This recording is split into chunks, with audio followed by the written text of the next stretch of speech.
Perkenalkan, nama saya Dara Wiranti Malinda, NIM 1811190006. Di sini saya akan menyampaikan materi saya yang berjudul Zakat Profesi. Langsung saja ke materi. Yang pertama di sini kita bahas dulu tentang konsep zakat. Secara etimologi, kata zakat tersebut berarti bersih, bertambah dan bertumbuh. Dan jika dikatakan bahwa tanaman itu zakat, artinya tumbuh kemudian bertambah pertumbuhannya. Jika tanaman itu tumbuh tanpa cacat, maka zakat ini berarti bersih. Muhammad Quraish Sahih mengatakan bahwa kata zakat juga berarti suci, sebab pengeluaran harta bila dilakukan dalam keadaan ikhlas dan sesuai dengan tuntunan agama dapat menyucikan harta dan jiwa yang mengeluarkannya. Nah, kawan-kawan, zakat ini merupakan suatu pemindahan harta kekayaan dari golongan kaya kepada golongan miskin.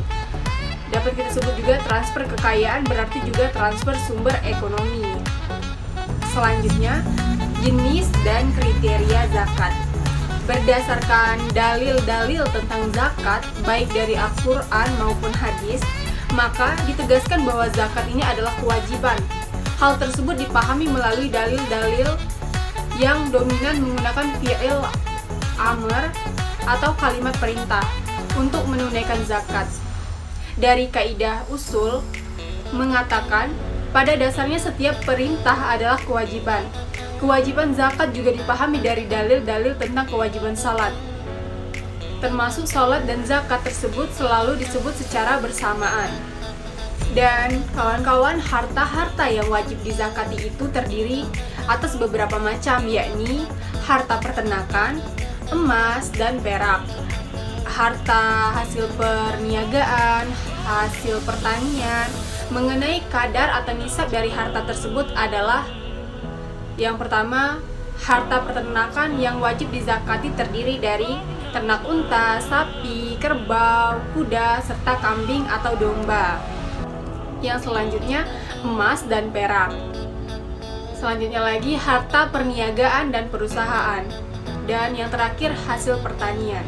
Seperti yang saya bahas tadi tentang kedudukan zakat profesi. Di sini zakat profesi adalah harta zakat yang dikeluarkan dari sumber usaha profesi atau pendapatan dari penjualan jasa. Jadi dengan kata lain, bahwa zakat profesi adalah harta yang dikeluarkan karena diperoleh dari pemanfaatan potensi yang ada pada diri dan dimiliki dengan kepemilikan yang baru dengan berbagai macam upaya yang dimiliki.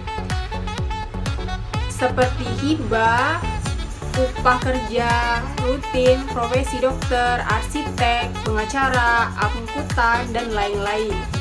Jadi, dengan demikian, yang dimaksud dengan zakat profesi adalah zakat dari penghasilan atau pendapatan yang diperoleh dari keahlian tertentu, seperti dokter, arsitek, guru atau dosen, dan tenaga pendidik lainnya, atau pegawai negeri dan swasta, pengacara, dan lain sebagainya. Di sini penghasilan seperti ini di dalam literatur fikih sering disebut dengan amal al-mustafad, artinya harta yang didapat. Pengertian zakat profesi yang disebut di atas merujuk pada pengertian zakat dan referensi dengan pengertian profesi, yakni sebuah pekerjaan usaha profesi atau pemberian jasa yang menghasilkan.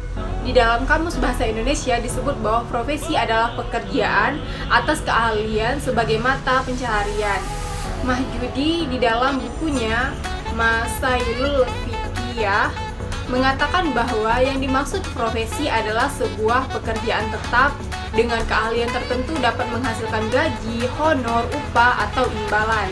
Dan selanjutnya Muhammad Fahrudin mengatakan bahwa profesi adalah segala usaha yang halal yang mendatangkan uang yang relatif banyak dengan cara yang mudah, baik melalui suatu keahlian tertentu atau tidak. Dan menurut Yusuf Karadalwi, profesi dibagi menjadi dua, yaitu kasab al-mal dan mihan al-hura. Kasab al-mal adalah pekerjaan seorang yang tunduk pada perolehan atau perseorangan dengan mendapat upah.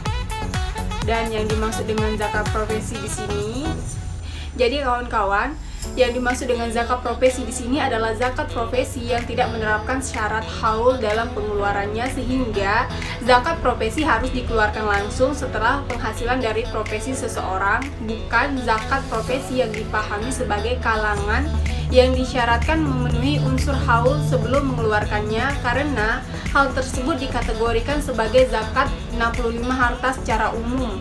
Dalam masalah nisab, kedua kelompok tersebut sepakat akan adanya syarat nisab, sekalipun mereka berbeda pendapat tentang beberapa nisabnya tersebut dan landasan yang mendasarinya. Para pendukung zakat profesi berdasarkan pandangannya pada beberapa ayat Al-Quran yang mengandung kewajiban zakat secara umum dinamakan zakat profesi, merupakan bagian dari zakat dalam pengertian umum tersebut. Mereka juga berlandaskan pada asas sebagai sahabat dan tabi'in yang mengeluarkan penghasilan profesi langsung setelah mendapatkannya, serta qiyas dan mas-qiyas syariah. Dalam nisab zakat profesi, para pendukung zakat profesi terbagi kepada 3 pendapat. Pertama, nisab zakat profesi dikiaskan dengan emas dan perak, yakni 20 dinar atau 80 gram emas atau 20 dirham perak. Kedua, dikiaskan dengan zakat hasil pertanian, yaitu 5 was, sekitar 650 kg beras. Dan yang ketiga, itu dibedakan nisab penghasilan kalangan pegawai yang bersifat rutin dan penghasilan kalangan profesi yang tidak rutin. Nah kawan-kawan, mungkin itu saja materi dari saya. Lebih dan kurang saya mohon maaf, sesungguhnya kesempurnaan hanya milik Allah. Saya akhiri, wassalamualaikum warahmatullahi wabarakatuh.